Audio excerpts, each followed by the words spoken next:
j'ai l'impression de ne jamais réussir. J'ai l'impression que tous les objectifs que je me fixe, je ne les atteins jamais. Peut-être que tu t'es déjà dit ça. En tout cas, c'est ce que j'entends assez régulièrement de mes clientes, les entrepreneuses sensibles ou à haut potentiel intellectuel. Dans cette vidéo, j'ai envie de t'expliquer et te donner des clés de pourquoi tu as ce ressenti. Et en quoi ce ressenti peut être différent de la réalité. Si tu ne me connais pas, je m'appelle Vesselina Maloum et je suis coach d'action pour les entrepreneuses atypiques. Sur cette chaîne, tu trouveras énormément de matière pour tes réflexions et aussi pour ton passage à l'action. Donc abonne-toi si tu ne l'as pas encore fait. Je suis aussi auteure du livre qui s'appelle Osezebray et que tu trouveras sur Amazon ou sur mon site osezebray.fr. Et je voudrais commencer cette vidéo et rentrer dans le vif du sujet en te rappelant que ta sensibilité en soi déjà amplifie le sentiment d'échec. Tu es sensible aux remarques. À chaque fois quand tu as une remarque, même une toute petite, tu as l'impression d'avoir loupé quelque chose. Tu as l'impression de ne pas avoir réussi.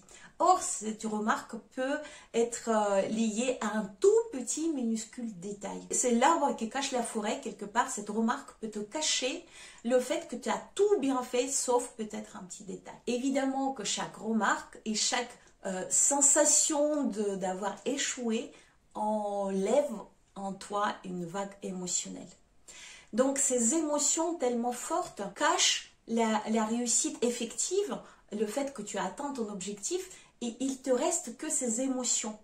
Il te reste ces émotions fortes comme quoi tu n'as pas réussi. En plus, tu te compares, et je dirais c'est le troisième élément d'explication, tu te compares avec d'autres personnes qui ont réussi, tu ne vois pas tout le travail qu'ils ont pu mettre en place, tu ne compares pas, tu ne vois pas leur situation. Peut-être que tu élèves tes 3 enfants seuls, par exemple. Tu ne peux pas te comparer avec une personne qui a 25 ans, qui a toute son énergie, qui n'a pas d'enfants, qui a, je ne sais pas moi, dans sa famille, des personnes qui les soutiennent à fond et qui l'aident financièrement. Tu ne le sais pas et tu te compares.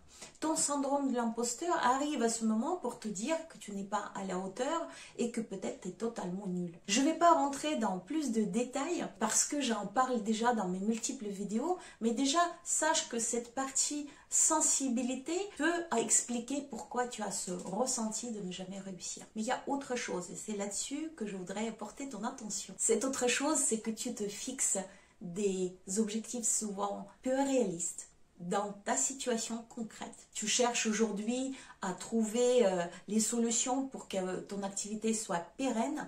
Tu as 2 enfants à élever et tu n'as pas de soutien. Je donne exprès une situation qui est plutôt courante chez mes clientes. Et en même temps, tu te dis, je veux écrire un livre. Tu te fixes un objectif qui est réaliste en soi, mais peut-être pas réaliste dans les délais que tu mets et dans ta situation actuelle. Écrire un livre, ça demande beaucoup de travail, beaucoup de temps.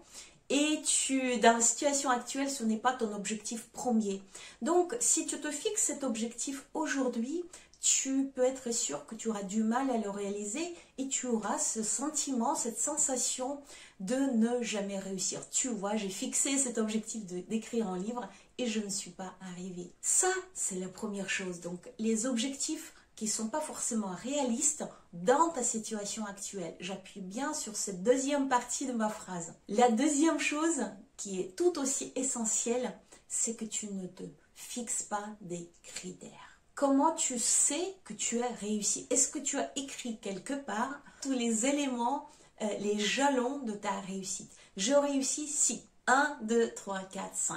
Le problème, c'est que si c'est uniquement dans ta tête, et mes clientes me disent, mais je le sais, ton cerveau te joue des tours de magie noire, j'ai envie de dire. Une fois que tu aurais atteint cet objectif, le critère, si tu ne l'as pas noté, il va te pousser plus loin. Il va dire, non, en fait, c'était juste une étape, mais en vrai, c'est pas ce que tu voulais, c'est pas ça la réussite est plus loin. Ton mental va te pousser toujours vers l'avant, en te donnant cette impression que tout ce que tu as fait ne compte pas. Tout ce que tu as fait, ce n'était pas la réussite. Pour te donner un exemple très concret, il y a une différence entre faire de ton livre un best-seller, c'est-à-dire donner des critères de vente, ou écrire ton livre et le publier. Ce sont deux choses différentes. Et si tu ne te dis pas quel serait le critère de réussite, tu auras cette impression de ne pas réussir. Et enfin, un élément très important aussi, et les zèbres, les hypersensibles sont extrêmement mauvais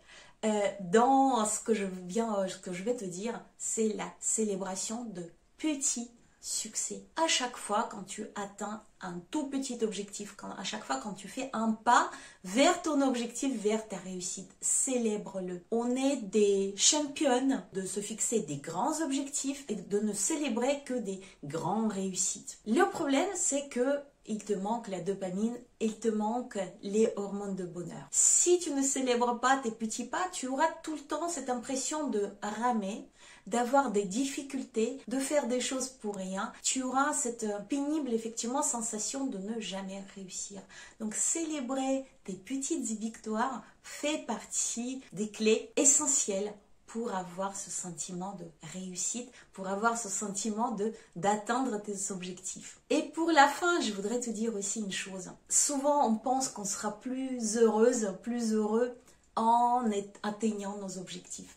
Ce n'est pas vrai. Prends plaisir dans chaque petit instant, dans chaque petite réussite et tu verras que c'est la somme de petites réussites qui va te donner cette sensation de réussir, d'atteindre tes objectifs beaucoup plus que la grande réussite. Voilà de quoi j'avais envie de te parler dans cette vidéo de janvier, au moment où tu commences avec ton énergie nouvelle à œuvrer pour l'atteinte de tes objectifs. Et si tu as besoin d'aide pour te sentir bien avec ce que tu fais, pour avoir cette sensation, ce sentiment de réussir à chaque moment, je suis là.